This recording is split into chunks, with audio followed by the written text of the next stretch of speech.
In the draft budget for the year 2026, the government proposes a significant increase in funding for the State Bureau of Investigation while allocating no funds for reforms of the institutions responsible for combating the shadow economy. This information was shared on his official Telegram channel by Yaroslav Zhelezniak, the first deputy chairman of the Verkhovna Rada Committee on Finance, Tax, and Customs Policy, emphasizing the significance of this announcement. According to him, expenditures for the State Bureau of Investigation will increase by 23%, which amounts to 883 million hryvnias, compared to the previous year. No funds have been allocated for customs reform or for the Bureau of Economic Security.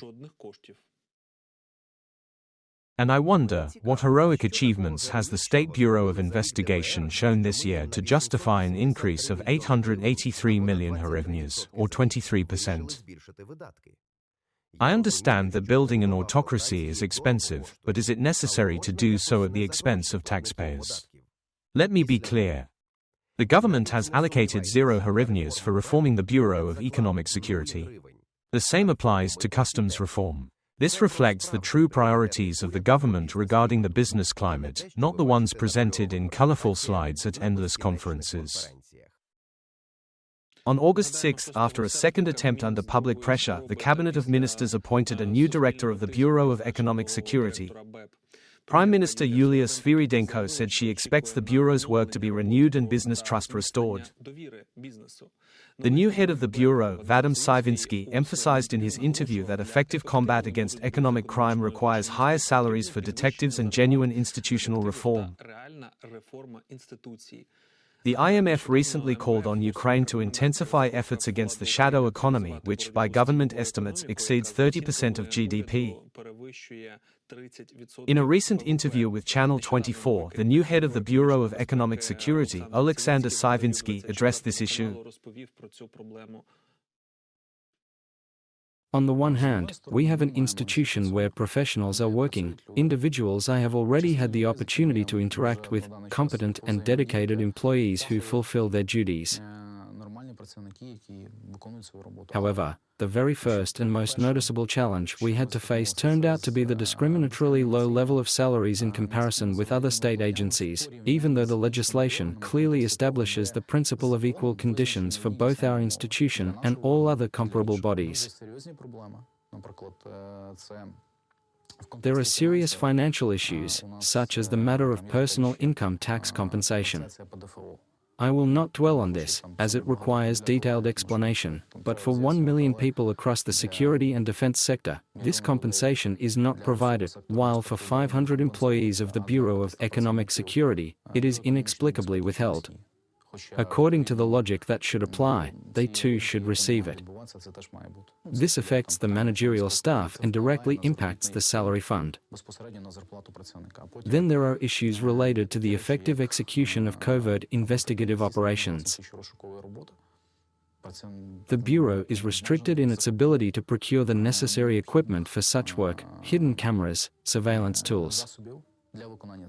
It sounds absurd, but it is a fact. We are currently working on this, and I hope we will receive support, because in my view, this is a technical matter.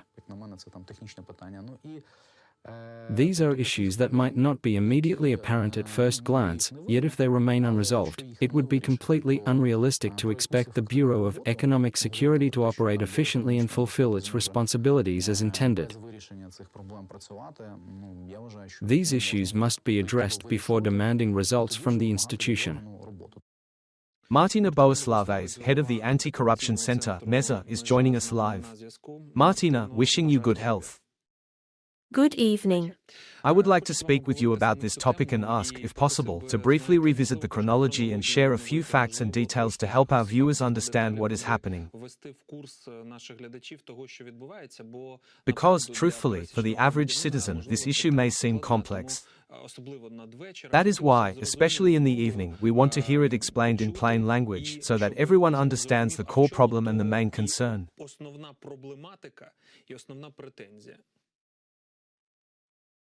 In reality, it is quite simple. The government led by Svirodenko is not allocating any funds in the 2026 budget for reforming the Bureau of Economic Security, known as the BES.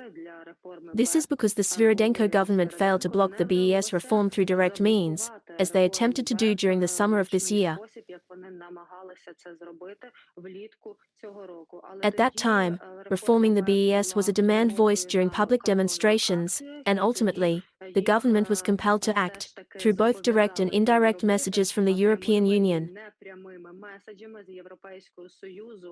International partners from Brussels were very clear in their diplomatic communications. The BES reform could not be obstructed. So the government turned to its second trump card, money. Refusing to allocate the necessary funds was an obvious and rather straightforward move, one that we had already anticipated in advance. As early as the previous summer, we had warned that once international partners and representatives of civil society compelled the government to appoint the legally selected NABU detective, Savinsky, as the director of the Bureau of Economic Security, the authorities would likely attempt an alternative strategy to hinder the Bureau's work, namely, by using the budget as a tool to block its activities.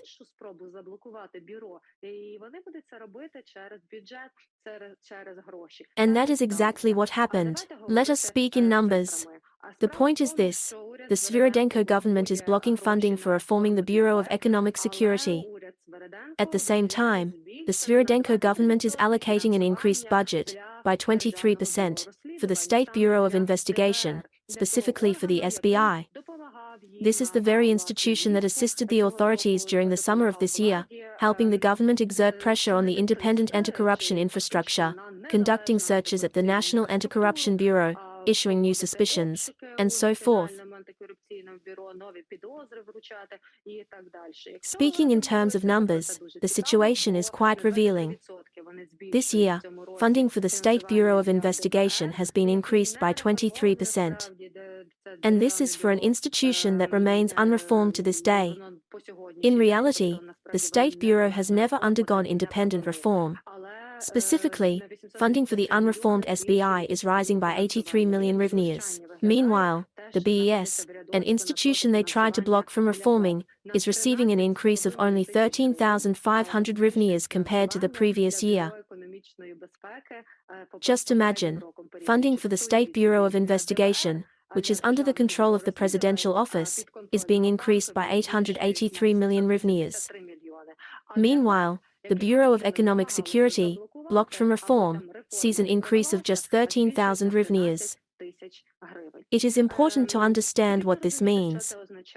The lack of funding for reforming the Bureau of Economic Security will make it virtually impossible for the newly appointed director, NABU detective Savinsky, who was supported by civil society, public demonstrations, and international partners, to carry out any meaningful reform.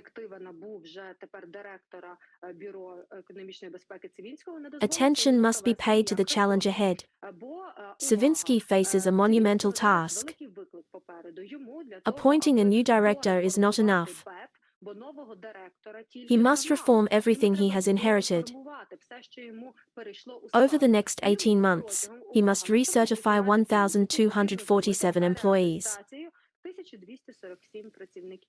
He also needs to recruit nearly 3,000 employees for regional divisions in order to fulfill the mandate set by the state, by that very same government, for the Bureau of Economic Security. To bring the shadow economy into the light. You are absolutely right in your latest recommendations. The International Monetary Fund has stated, friends, the shadow economy in your country exceeds 30% of gross domestic product. Take immediate action. And the question is, who bears the greatest responsibility for this? The Bureau of Economic Security.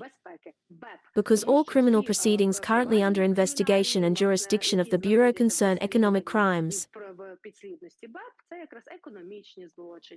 These include efforts to bring transparency to gambling operations, investigations into misuse of international aid and other offenses linked to economic detonization.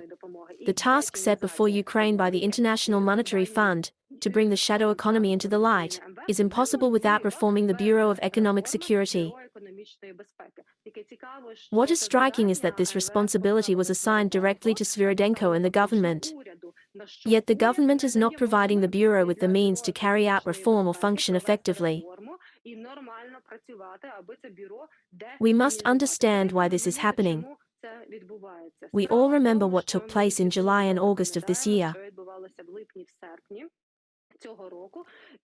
I was personally present in Rome at the Ukrainian Recovery Conference, where I took the opportunity to approach Ms. Sviridенko, who at that time was still serving as the Minister of Economy, and directly asked her why she was actively blocking the official appointment of Tsivinsky.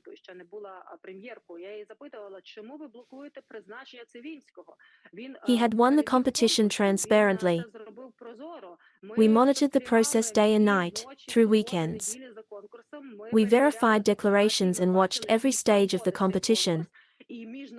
All three independent international experts on the selection committee voted for Tsivinsky. Ukrainian members did not. It became clear that the government would attempt to block him. Tsivinsky was not aligned with the presidential office and was not a coordinated candidate. He was not formally approved by the informal power brokers who effectively oversee and influence Ukraine's law enforcement sector, figures such as Oleh Tatarov, who wield significant behind-the-scenes authority.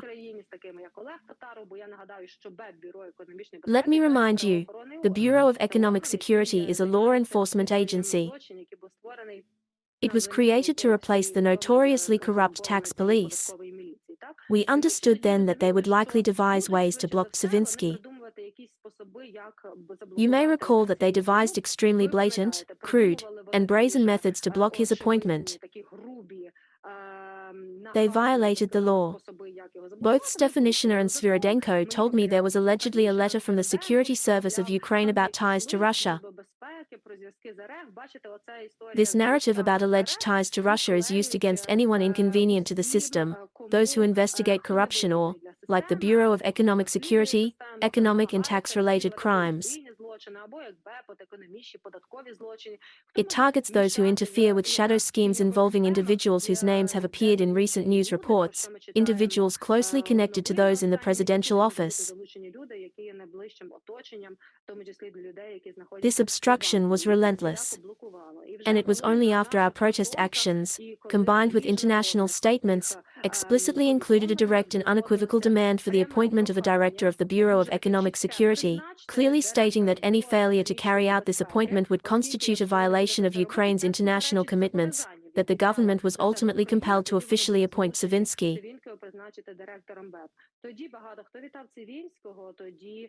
Many congratulated him, international partners, journalists, civil society organizations. But we understood there was little to celebrate, because the real challenge lay ahead. We feared the government would take further steps to block reform by simply refusing to allocate funds in the 2026 budget. And that is exactly what happened. It was done brazenly. While cutting the budget for the Bureau of Economic Security, they increased funding for fully controlled law enforcement agencies such as the State Bureau of Investigation by 883 million hryvnias. I just want to tell you what you need to understand. I just haven't told you about the SBI yet. Why the SBI is such an important law enforcement agency for them. Why they are increasing by 23% the huge money that their budget for 2026 increased compared to the previous year.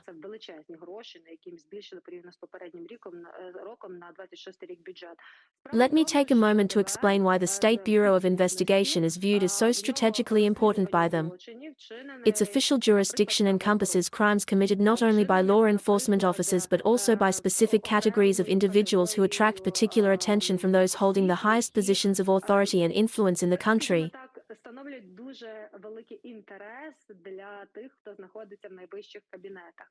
The Bureau also investigates crimes committed by military personnel. Control over the State Bureau of Investigation, along with the persistent refusal to carry out meaningful reforms within it, are among the most central and contentious issues. We can clearly observe this reflected in public statements made by representatives of the ruling party, servant of the people, including figures such as Mr. Bujhansky. Recently, a bill was registered in the Verkhovna Rada to reform the State Bureau of Investigation, proposing a transparent selection process like those used for other anti-corruption and security agencies. This process, which includes international experts on the selection committee and is monitored by the entire country, would allow for the transparent appointment of the director of the State Bureau of Investigation, as well as deputy directors and heads of regional departments. This proposal was met with fierce criticism from Mr. Budhansky and other representatives. He, as a member of the Law Enforcement Committee of the Verkhovna Rada and a representative of Servant of the People, publicly stated that Ukraine would never have any international competitions, never have any transparent selections, never have any law enforcement leaders chosen with the involvement of international partners.